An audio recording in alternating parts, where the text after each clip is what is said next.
कुणाच्या आहे ना दिसण्यावर जायचं नसतं, कारण बारीक माणसाच्या अंगात लय किडे असतात, लय ताकद असते. ती कशी तुम्हाला पुढे सांगतेच. त्या अगोदर आहे ना आमच्या घरामध्ये नाही असं काही नाद लागलेला आहे सध्या.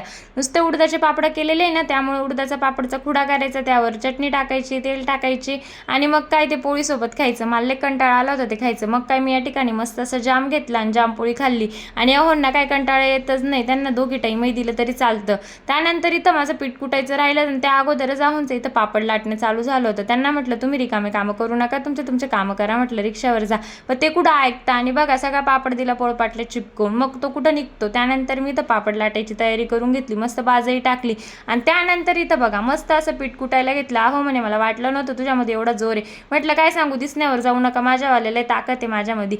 असं धड धड धड धड पीठ कुटून काढलं ना बाई, लय बेकार. त्यानंतर मस्त असं लाट्या केल्या, मस्त अशा पापडच्या मस्तपैकी पापड लाटायला बसली. मग म्हटलं चला आता खरं खरं पापड लाटून काढती, कारण की ना लय कंटाळा येतो राव पापड लाटायला. पण काय करणार आहे, लाटावं तर लागतीलच नाही का, एवढं भिजलंय मग आता करावं तर लागलच नाही का. अजून 1-2 किलो नाही 5 किलो दळून आणलंय मी.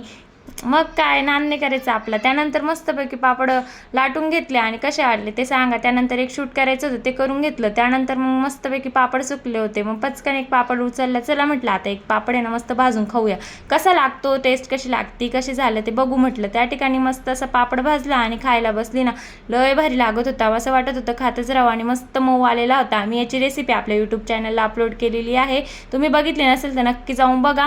त्यानंतर संध्याकाळच्या जेवणामध्ये मस्तपैकी भरीत बनवलेलं होतं मस्तपैकी, आणि खूप दिवस झाले भरीत खाल्लं नव्हतं. मग खूप जास्त खायची क्रेविंग होत होती. मग पटकन ताट वाढून घेतलं आणि उडदाचा पापड आहेच. मग चला मग भेटूया नेक्स्ट ब्लॉगमध्ये, तोपर्यंत बाय.